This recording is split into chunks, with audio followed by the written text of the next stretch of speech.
Hello everyone, welcome back to Optimize FPL. We're going to be taking a look at Gameweek 2's impulse control. Just look at all the players that either did really well, did really poorly, and some captaincy options we should look at. Let's get into the video. Okay, so you guys know how this series works. We're going to talk about players that are in the bin, who did really poorly last week, ones to watch for next week, some must-haves for this week, and best captaincy options. Let's start off with in the bin. So in the bin we have a couple of players. Obviously De Gea had an absolute stinker against Brentford. Looking very, very poor. That first De Silva goal was really terrible. The pass to Eriksen for Jensen's goal was awful. I mean, conceding 4 goals in the first 35 minutes is never a good thing. So, in the bin is not necessarily just De Gea. It's the entirety of Manchester United's defense. Realistically, even their forward line is also pretty much in the bin. Moving on, we got Digne. Aston Villa's defense as well has just not been up to par like it was a few years ago. I think it was about 2 seasons ago where Martinez was an absolute steal for his price.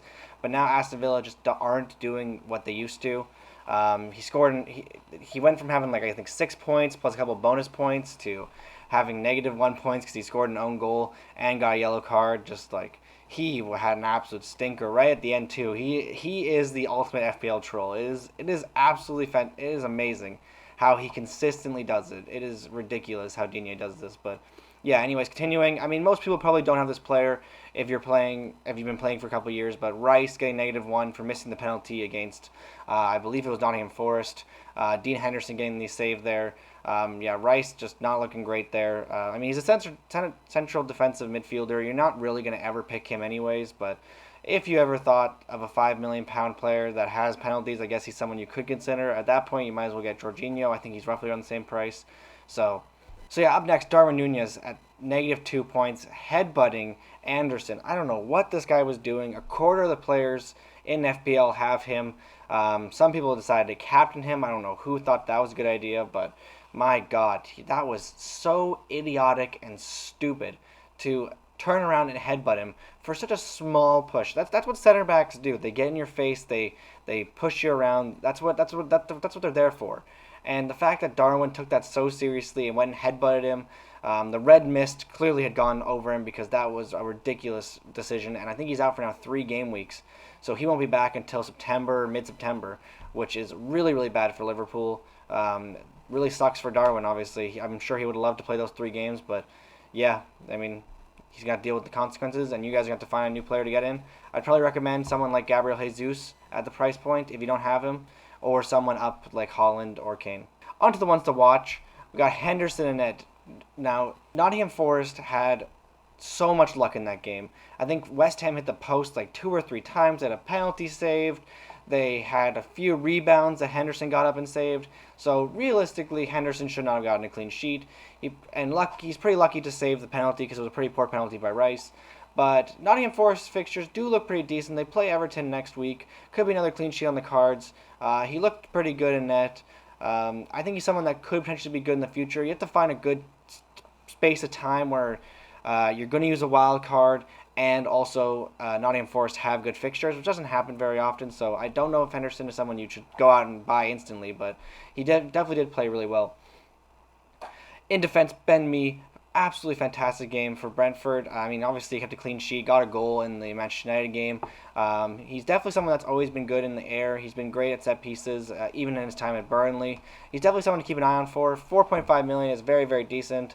I mean, if you want someone in the Brentford defense, I probably would recommend Raya instead of Mee, but if you can't get to Raya, or if you don't want to change your goalkeepers, which makes total sense because not a lot of people would like to do that, Mee is a fantastic option as well.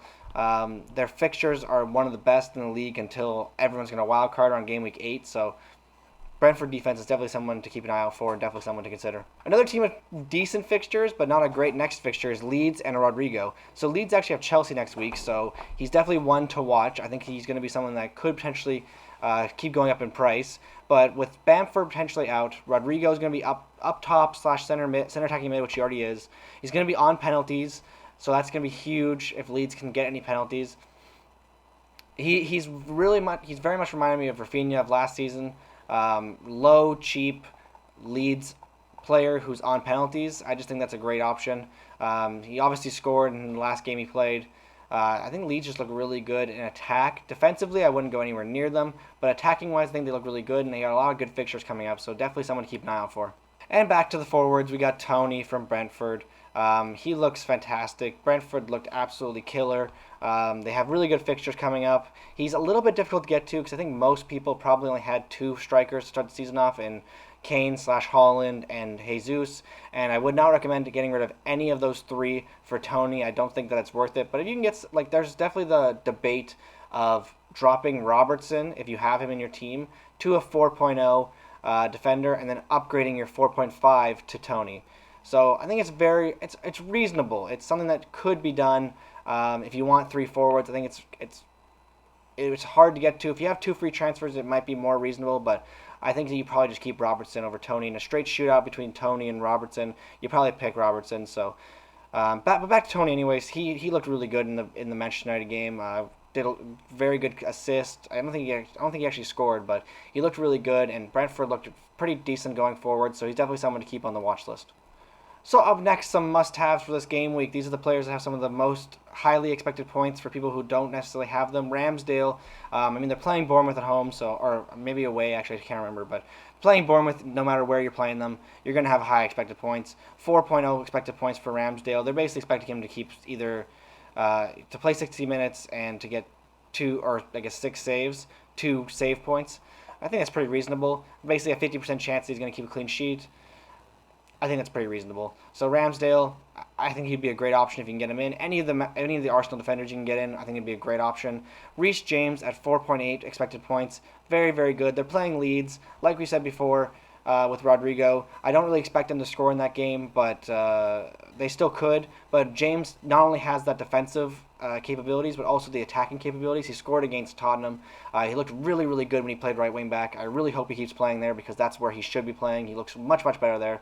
If they bring in either Fofana or some other center back that can push Reece James back into right wing back, that would look fantastic. Or maybe they push the entire defense over, basically putting Cucurella in left center back, putting Koulibaly in center back, and then maybe Azpilicueta or Thiago Silva on the right, and then pushing Reece James up would also be very, very nice, and bringing Ben Chilwell back in on the left. But anyways, I hope Reece James plays on the right. That's all I really care about. Up next, Maddison, actually, for Leicester. I guess they have a pretty decent fixture. Maddison did look relatively decent against Arsenal. I feel like Leicester are always a team that can always score in any game they play. I guess Southampton is not a team that you really expect them to not score against because Southampton is a team that usually concedes quite a decent amount of goals, especially against Leicester. If I remember correctly, I think Leicester was one of the teams that put 9 past them one year.